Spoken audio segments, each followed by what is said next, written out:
Hi friends, ಎಲ್ಲರಿಗೂ ನಮಸ್ಕಾರ. Manjula recipe Kannada ಚಾನಲ್ಗೆ ಸ್ವಾಗತ. ಪೂರಿಗೆ, ದೋಸೆಗೆ, ಚಪಾತಿಗೆ, ಗೀ ರೈಸ್ಗೆ, ಜೀರಾ ರೈಸ್ಗೆ ಇದೆಲ್ಲದಕ್ಕೂ ಈ ಥರ ಸಾಗು ಸೂಪರ್ ಕಾಂಬಿನೇಷನ್ ಅಂತಲೇ ಹೇಳ್ಬೋದು. ಇವತ್ತು ನಾನು ವೆಜಿಟೇಬಲ್ ಸಾಗು ಹೇಗೆ ಮಾಡೋದು ಅಂತ ಹೇಳ್ಕೊಡ್ತಾ ಇದ್ದೀನಿ. ತುಂಬಾ ಚೆನ್ನಾಗಿರುತ್ತೆ, ಹಾಗೆ ತುಂಬ ಸಿಂಪಲಾಗೂ ಕೂಡ ಮಾಡ್ಕೋಬಹುದು, ಅಷ್ಟೇ ರುಚಿಯಾಗಿರುತ್ತೆ. ಇವಾಗ ಬನ್ನಿ ಇದನ್ನು ಹೇಗೆ ಮಾಡೋದು ನೋಡೋಣ. ಮೊದಲು ಒಂದು ಮಿಕ್ಸಿ ಜಾರ್ಗೆ ಸ್ವಲ್ಪ ಬೆಳ್ಳುಳ್ಳಿ ಹಾಕ್ಕೊಳ್ತಾ ಇದ್ದೀನಿ, ಹಾಗೆ ಸ್ವಲ್ಪ ಶುಂಠಿ, ಒಂದು ಪೀಸ್ ಆಗೋಷ್ಟು ಚಕ್ಕೆ ಹಾಕ್ಕೊಳ್ತಾ ಇದ್ದೀನಿ, ಹಾಗೆ ಸ್ವಲ್ಪ ಪುದೀನ ಸೊಪ್ಪು, ಸ್ವಲ್ಪ ಕೊತ್ತಂಬರಿ ಸೊಪ್ಪು ಹಾಕ್ಕೊಳ್ತಾ ಇದ್ದೀನಿ. ಖಾರಕ್ಕೆ ಎಷ್ಟು ಬೇಕಷ್ಟು ಮೆಣಸಿನ್ಕಾಯಿ ಹಾಕ್ಕೊಳ್ತಾ ಇದ್ದೀನಿ, 3 ಆದರೆ ಕರೆಕ್ಟಾಗಿದೆ. ಇನ್ನು ಸ್ವಲ್ಪ ಖಾರ ತಿನ್ನೋರಾದರೆ ಇನ್ನೊಂದೆರಡು ಜಾಸ್ತಿ ಹಾಕ್ಕೊಳ್ಳಿ. ಹಾಗೆ ಸ್ವಲ್ಪ ತೆಂಗಿನಕಾಯಿ, 1 ಸ್ಪೂನ್ ಆಗೋಷ್ಟು ಹುರ್ಗಡ್ಲೆ ಹಾಕ್ಕೊಳ್ತಾ ಇದ್ದೀನಿ, ಸ್ವಲ್ಪ ಸೋಂಪು, ಒಂದು ಸ್ವಲ್ಪ ಜೀರಿಗೆ ಹಾಕ್ಕೊಂಡು ಸ್ವಲ್ಪ ನೀರು ಸೇರಿಸ್ಕೊಂಡು ಇದನ್ನು ಆದಷ್ಟು ಸ್ಮೂತಾಗಿ ರುಬ್ಕೋಬೇಕು. ಇವಾಗ ಒಂದು ಪಾತ್ರೆಗೆ 3 ಸ್ಪೂನ್ ಆಗೋಷ್ಟು ಎಣ್ಣೆ ಹಾಕ್ಕೊಳ್ತಾ ಇದ್ದೀನಿ. ಎಣ್ಣೆ ಸ್ವಲ್ಪ ಬಿಸಿ ಆದಮೇಲೆ ಸ್ವಲ್ಪ ಸಾಸಿವೆ, ಸ್ವಲ್ಪ ಸೋಂಪು ಹಾಕ್ಕೊಳ್ತಾ ಇದ್ದೀನಿ, ಹಾಗೆ ಸ್ವಲ್ಪ ಕರಿಬೇವು. ಇದೆಲ್ಲ ಸ್ವಲ್ಪ ಚಿಟಪಟ ಆದಮೇಲೆ ಸಣ್ಣದಾಗಿ ಹೆಚ್ಚಿಟ್ಕೊಂಡಿರೋ ಒಂದು ಈರುಳ್ಳಿ ಹಾಕ್ಕೊಂಡು, ಈರುಳ್ಳಿ ಎಲ್ಲ ಸ್ವಲ್ಪ ಸಾಫ್ಟ್ ಆಗಬೇಕು, ಅಲ್ಲಿ ತನಕ ಚೆನ್ನಾಗಿ ಫ್ರೈ ಮಾಡ್ಕೊಳ್ಳಿ.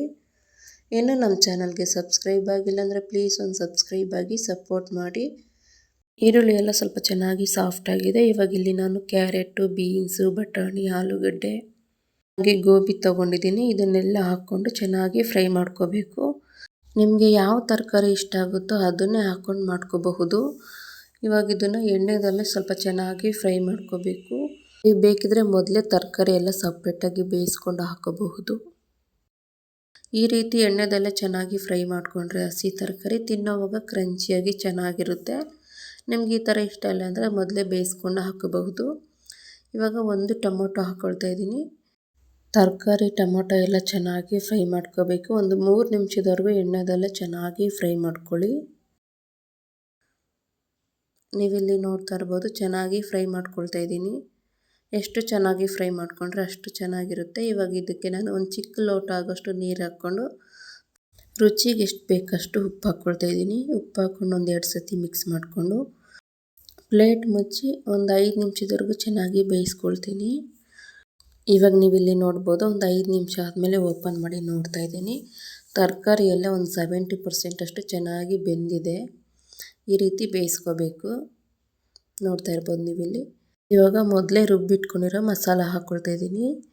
ಹಾಗೆ ನಿಮಗೆ ನೀರು ಎಷ್ಟು ಬೇಕೋ ಅಷ್ಟು ನೋಡಿ ಹಾಕ್ಕೊಳ್ಳಿ. ಸಾಗು ಯಾವ ರೀತಿ ಬೇಕೋ ನೋಡ್ಕೊಂಡು ಹಾಕ್ಕೊಳ್ಳಿ. ಸಾಗು ಅಂದರೆ ಸ್ವಲ್ಪ ಗಟ್ಟಿಯಾಗಿದ್ರೇ ಚೆನ್ನಾಗಿರುತ್ತೆ. ಇವಾಗ ಇದಕ್ಕೆ ಸ್ವಲ್ಪ ಅರಿಶಿಣದ ಪುಡಿ ಹಾಕ್ಕೊಂಡು ಕ್ಲೀನಾಗಿ ಮಿಕ್ಸ್ ಮಾಡ್ಕೊಳ್ತಾ ಇದ್ದೀನಿ.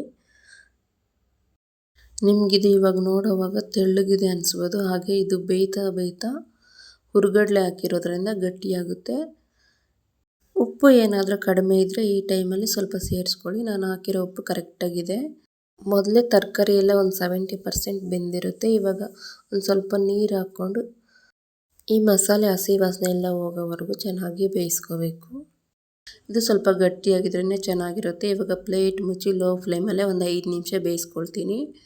ನೋಡ್ತಾ ಇರ್ಬೋದು ನೀವು, ಇವಾಗ ಒಂದು 5 ನಿಮಿಷ ಆದಮೇಲೆ ಓಪನ್ ಮಾಡಿ ನೋಡ್ತಾ ಇದ್ದೀನಿ ಎಷ್ಟು ಚೆನ್ನಾಗಾಗಿದೆ ಅಂದ್ಬಿಟ್ಟು. ತುಂಬಾ ಸಖತ್ತಾಗಿತ್ತು. ಇವಾಗ ನೀವಿಲ್ಲಿ ನೋಡ್ಬೋದು, ನಾನು ಯಾವುದೇ ರೀತಿ ಕಲರ್ ಕೂಡ ಬಳಸಿಲ್ಲ, ನ್ಯಾಚುರಲ್ ಕಲರ್ ಆಗಿ ಬಂದಿದೆ.